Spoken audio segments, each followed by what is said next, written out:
Some people do not lose their future in one dramatic moment. They lose it quietly, in small rooms, under weak lights, inside days that all look the same. Not because they are lazy, not because they are foolish, but because after enough disappointment, they begin to believe that struggle is all life has prepared for them. And that is where this story begins, with a young man named Elias, and with a door that had been locked for so long, he almost forgot it was ever meant to open. Elias was 23 years old, and tired in a way that had nothing to do with sleep. He lived with his mother and younger sister in a narrow apartment above an aging laundromat on the edge of a forgotten industrial town. The hallway always smelled like detergent and rust. In winter, the windows sweated from the cold. In summer, the air inside turned thick and heavy, like the walls themselves were breathing exhaustion. Their kitchen had one working bulb. It flickered when the microwave ran. The cabinet doors hung unevenly. The table had a crack through the center that his mother covered with an old floral cloth, as if beauty could somehow negotiate with hardship. Every morning before sunrise, Elias woke to the same sound, the metal pipes knocking inside the walls. Then the cough, his mother's cough. Dry, deep, lingering. The kind of sound that makes you stop tying your shoes for half a second, because somewhere inside you, fear has already learned the routine. He worked 2 jobs. In the morning, he stocked shelves at a discount grocery store where customers barely looked at him unless something was missing. At night, he cleaned office buildings downtown, emptying trash bins filled with the leftovers of other people's ambitions. Paper cups, half-eaten salads, meeting notes, corporate slogans taped to glass walls. Sometimes he would stop for a second, holding a trash bag in one hand, and stare into those polished offices after everyone had gone home. The big monitors, the clean desks, the framed awards, the silence. It felt like looking through a window into another species of life. And yet, buried beneath the fatigue, beneath the shame of overdue bills and the humiliation of declined cards, Elias had a dream so large it embarrassed him. He wanted to build something of his own. Not just a paycheck, not just survival. He wanted to start a small home repair business, then turn it into a real company. A company known for honest work, reliable work, the kind of business that brought dignity back into broken homes and stability back into his own. He never said it out loud at first, and our dreams sound dangerous when your refrigerator is nearly empty. But one evening after a long shift, he finally told a few coworkers while they stood outside the grocery store under a buzzing neon sign. One laughed, not cruelly at first, just automatically. "A company?" the man said. "Bro, you can barely afford lunch." Another shook his head and smirked. "You don't build businesses from the bottom. You escape the bottom first." A third patted Elias on the shoulder as if offering kindness. "Just be realistic. Get more hours. Save what you can. People like us don't get to think that far ahead." People like us. That phrase stayed with him longer than it should have. That night he walked home through cold wind with his hands shoved into the pockets of a worn gray jacket. The streetlights were dim. His shoes were damp. Somewhere in the distance, a train passed through town like it had somewhere meaningful to be. He climbed the stairs to the apartment and stood outside the front door for several seconds before going in, and not because he was tired, because he was ashamed. Ashamed that part of him still wanted more. Ashamed that hope could feel so childish. Have you ever felt that? Have you ever hidden your dream the way people hide unpaid bills, folded, silent, and out of sight? Elias knew that feeling too well. His breaking point came 3 weeks later. His mother collapsed in the laundromat downstairs. It happened in the late afternoon. She had come down just to help fold a few loads for the owner in exchange for extra cash. Elias arrived to find one of the machines still spinning, steam rising from the vents, and his mother sitting on the tile floor, pale, one hand pressed against her chest. The fluorescent lights above her buzzed like insects. His sister was crying. A basket of towels had tipped over. The room smelled like soap and fear. At the clinic, the doctor spoke gently but clearly. Her condition was treatable, but not if they kept waiting. She needed regular care, medication, testing, rest. That word felt almost insulting. Rest was a luxury for people with savings. On the bus ride home, Elias sat by the window, jaw tight, eyes fixed on the blur of storefronts and traffic lights outside. He felt something dark and hot rising in him, not anger at life, something worse, defeat. For the first time, the dream did not feel difficult. It felt irresponsible. That evening, unable to breathe inside the apartment, he walked without direction until he reached the old maintenance yard behind a row of boarded warehouses. Rain had started to fall. Thin, cold, relentless. There, beneath a half-collapsed awning, an elderly man was struggling with a rusted metal toolbox. Elias almost kept walking, but the man dropped a ring of keys, and one skidded across the pavement near Elias's shoe. He picked it up. It was old, heavy, iron, darkened with age. The man smiled. "Thank you." Elias handed it back. Looks like none of these work anymore." The old man looked at the keys, then at the chained warehouse door behind him. "Most people say that too quickly," he replied. Something in the man's voice made Elias stop. The old man introduced himself as Mr. Bennett, a retired locksmith who still came by the yard because, in his words, old habits and old places are hard to leave. He noticed the exhaustion in Elias's face, the way only someone familiar with suffering can.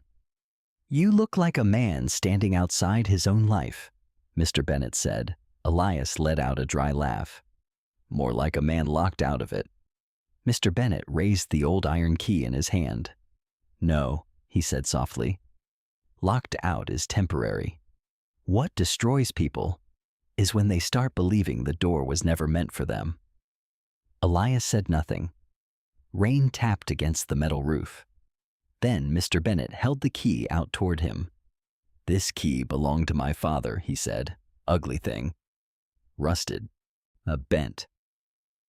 Most people would throw it away. But the strange thing about old keys is that sometimes they still open the right door. Not every door, just the one they were made for."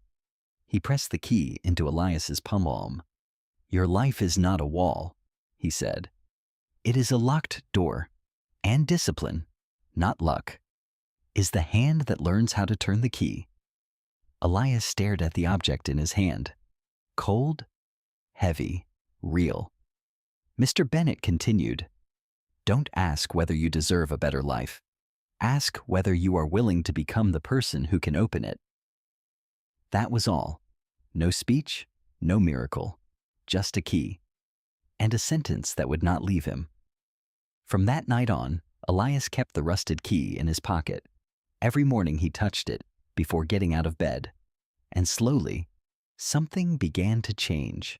Not outside, inside. He stopped waiting for motivation. He built a routine. He woke at 4:45 a.m. and spent 40 minutes studying basic repairs before work plumbing, drywall patching, and appliance troubleshooting, electrical safety. He borrowed books from the library, watched free tutorials on a cracked phone with weak Wi-Fi, filled a cheap notebook with sketches, pricing ideas, customer service phrases, and step-by-step instructions. He practiced on broken things no one wanted: a loose cabinet hinge in their kitchen, a leaking pipe under the sink, a neighbor's damaged screen door, an old lamp from the curb. At the grocery store, he listened instead of complaining. He studied how managers handled people. At night, while cleaning offices, he paid attention to branding, brochures, contractor flyers, and business cards left on desks. Then came the sacrifice.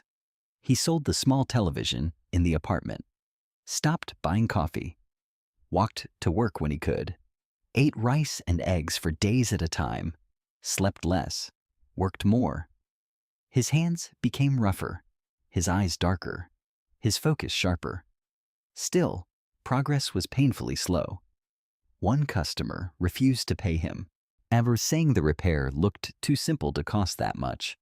Another gave the job to someone older because Elias looked like a kid trying to play business.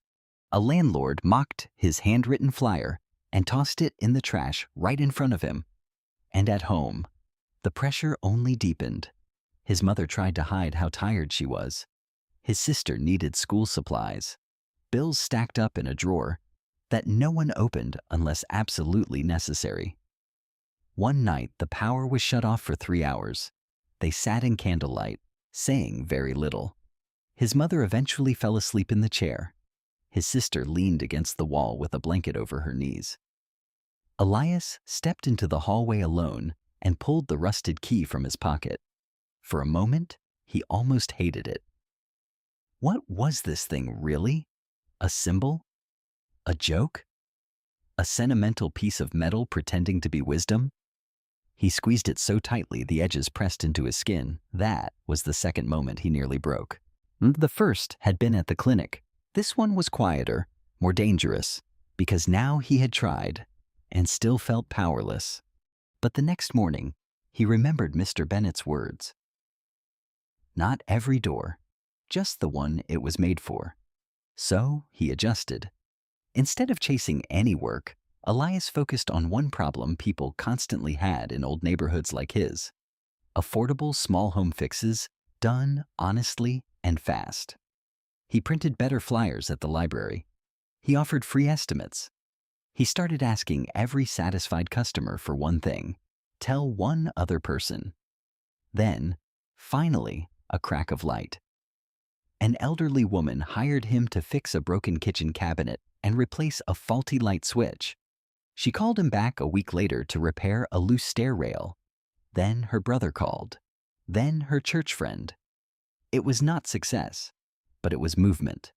His phone, once silent, began to buzz once or twice a week.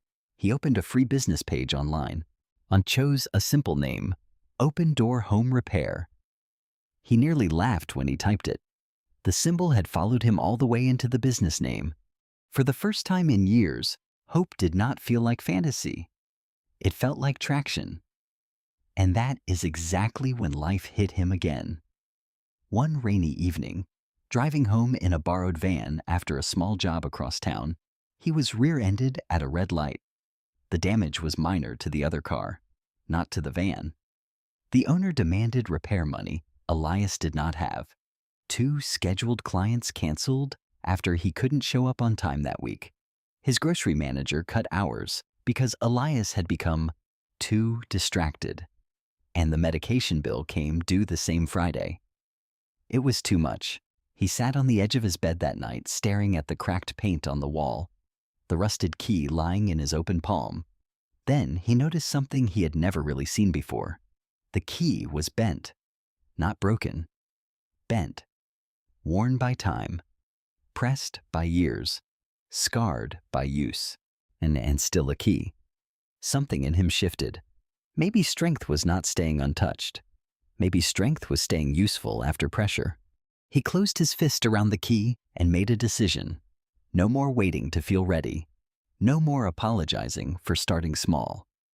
He called every past customer personally, asked for referrals without shame, posted before and after photos, offered weekend discount packages, partnered with a local hardware store to leave cards near the register, took jobs other people ignored because they were too small. He became relentless. Not loud, not flashy, relentless. Months passed, then a year, then 2. Open Door Home Repair grew from side work into a real business. Elias hired one helper, then another. He bought a used van with his own logo on the side. He rented a tiny office with peeling paint and terrible coffee, and loved it like a palace. His mother's treatment became steady. His sister graduated and started nursing school, and for the first time, the apartment kitchen had groceries that lasted the whole week. And something else changed too. People's voices. The same kind of people who once said, "Be realistic," now said, "I always knew you had potential." Funny, isn't it? Success has a way of making old doubt sound forgetful. But Elias never forgot. One autumn afternoon, years after the rainy day in the maintenance yard, Mr. Bennett visited the office. Open Door had grown into a respected local company. Clean trucks, branded uniforms, a waiting list of clients, good reviews, real stability. Elias walked Mr. Bennett through the shop with quiet pride. At the end, he opened a small drawer in his desk and pulled out the rusted key. He had kept it all those years. Mr. Bennett smiled, the kind of smile that comes from seeing a truth fulfilled. "You understand now," the old man said. Elias nodded. The key was never luck. "No," said Mr. Bennett. "It was permission.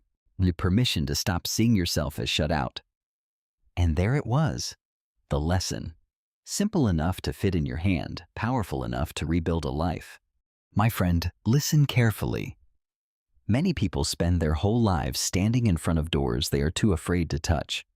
Not because the door is locked forever, but because someone once convinced them they were not the kind of person who gets to enter. Maybe that happened to you. Maybe life has repeated the same message so many times that you have started calling it truth. Too late, too poor, too damaged, too ordinary. But what if that is not wisdom? What if that is only rust on the lock? Because the real shift in Elias's life did not happen when the business grew. It happened the moment he stopped asking whether the world would open for him and started building the discipline to turn the key himself. That is the part most people miss. A better life rarely begins with confidence. It begins with a decision. A quiet one, a private one, a costly one. The kind no one applauds at first. So if you are in a season where the room feels small, where the bills feel loud, where your dream feels almost embarrassing to admit, do not throw it away. Protect it. Feed it with action. Sharpen it with discipline. Test it with endurance. And remember this: a bent key can still open a door. If this story placed even a little strength back into your heart, share it with someone who needs that reminder today. Like the video, subscribe to the channel, and stay with me on this journey. Because sometimes the next chapter of your life does not begin when the world changes. It begins when you finally reach for the lock